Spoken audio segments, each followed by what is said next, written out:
Assalamualaikum warahmatullahi wabarakatuh.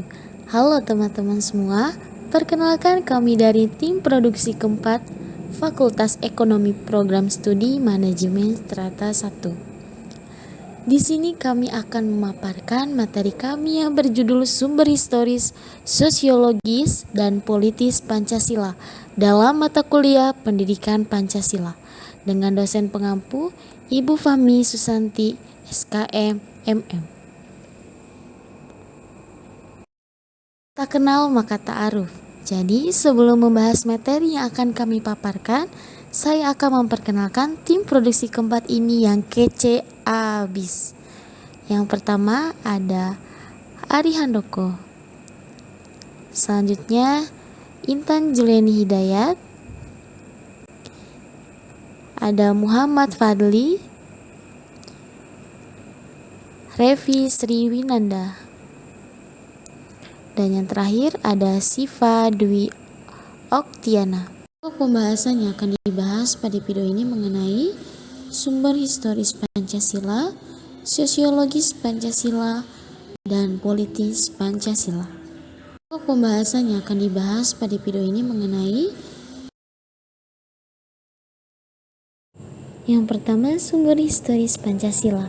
Sumber historis pendidikan Pancasila, Presiden Soekarno pernah mengatakan, jangan sekali-kali meninggalkan sejarah.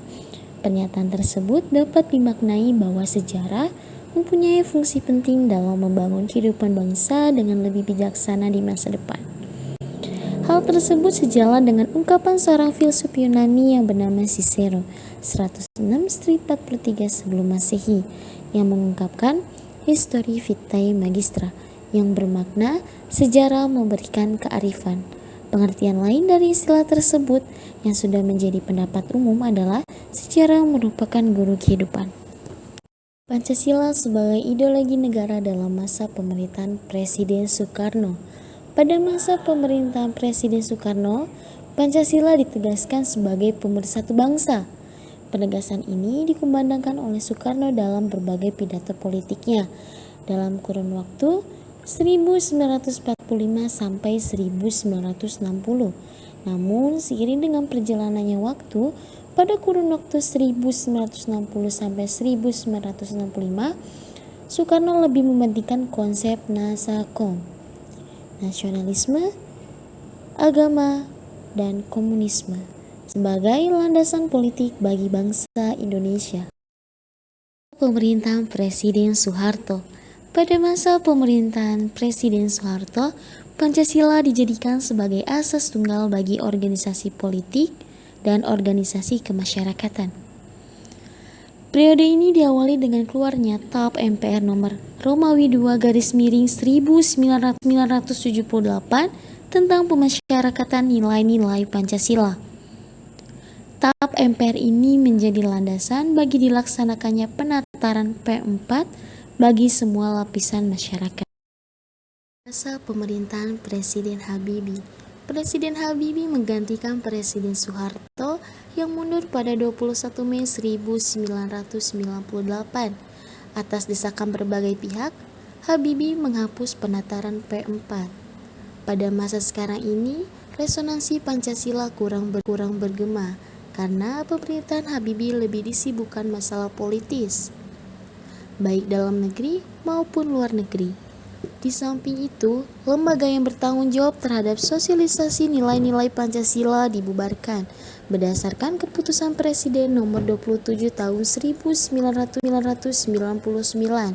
tentang pencabutan keputusan Presiden nomor 10 tahun 1979 tentang Badan Pembinaan Pendidikan Pelaksanaan Pedoman Penghayatan dan Pengamalan Pancasila atau BP7.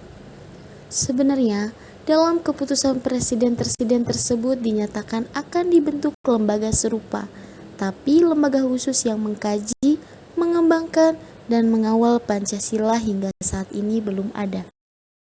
Pemerintahan Presiden Abdurrahman Wahid. Pada masa pemerintahan Presiden Abdurrahman Wahid, muncul wacana tentang penghapusan TAP nomor 25 Romawi _MPRS _1966 tentang pelarangan PKI dan penyebarluasan ajaran komunisme. Di masa ini, yang lebih dominan adalah kebebasan berpendapat, sehingga perhatian terhadap ideologi Pancasila cenderung melemah.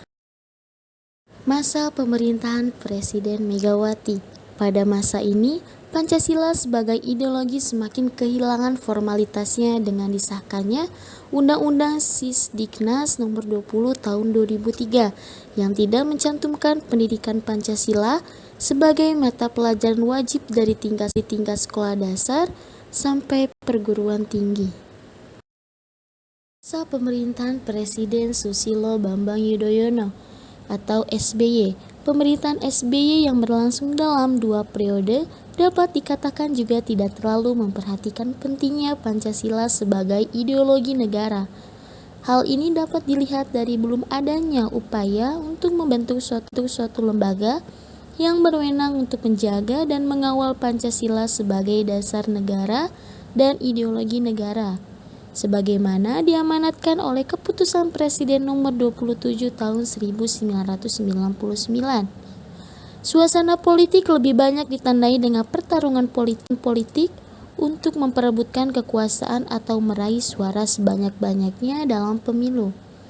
Mendekati akhir masa jabatannya, Presiden SBY menandatangani Undang-Undang Republik Indonesia Nomor 12 Tahun 2012 tentang pendidikan tinggi yang mencantumkan mata kuliah Pancasila sebagai mata kuliah wajib pada pasal 35 ayat 3. Materi yang kedua yang akan kita bahas yaitu sosiologis Pancasila.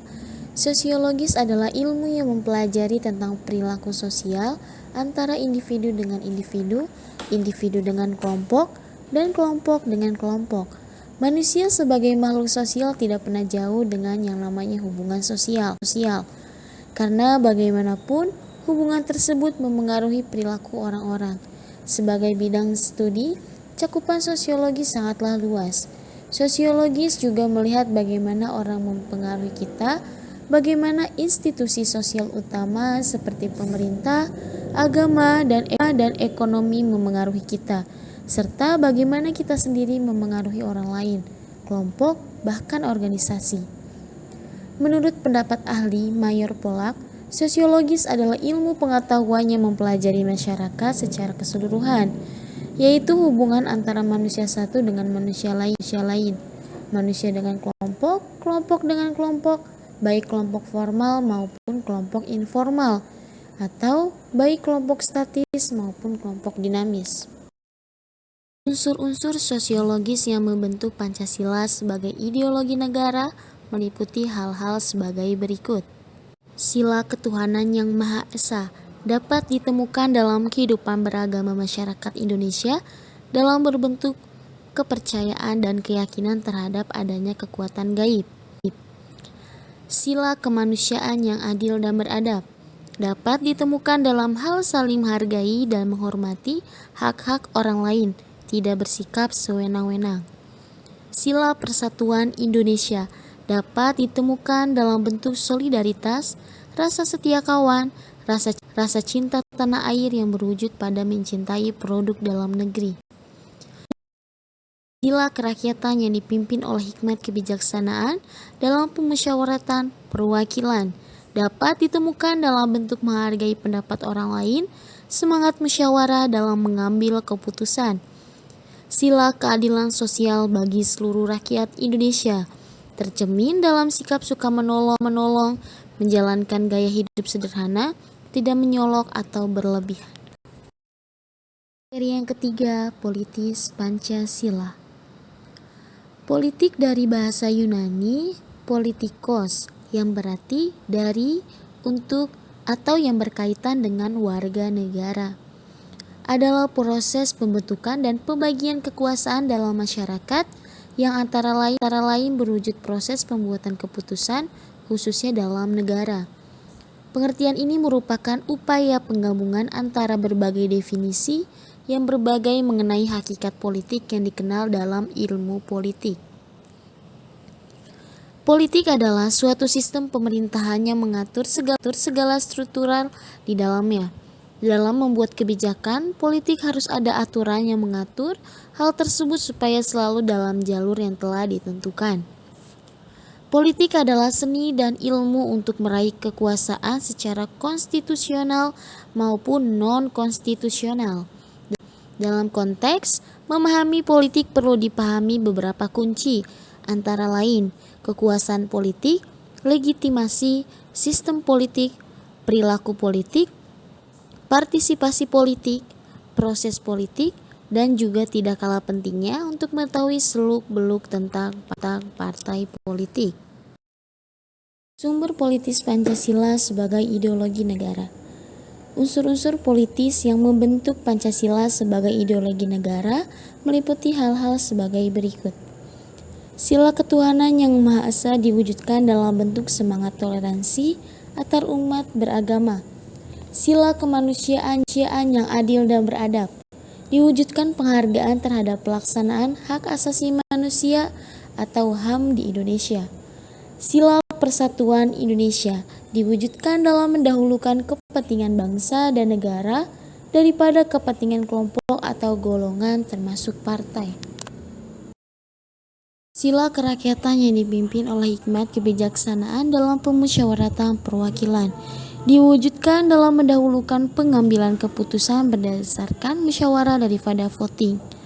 Sila keadilan sosial bagi seluruh rakyat Indonesia diwujudkan dalam bentuk tidak menyalahgunakan kekuasaan untuk memperkaya diri atau kelompok, karena penyalahgunaan kekuasaan itulah yang menjadi faktor pemicu terjadinya korupsi.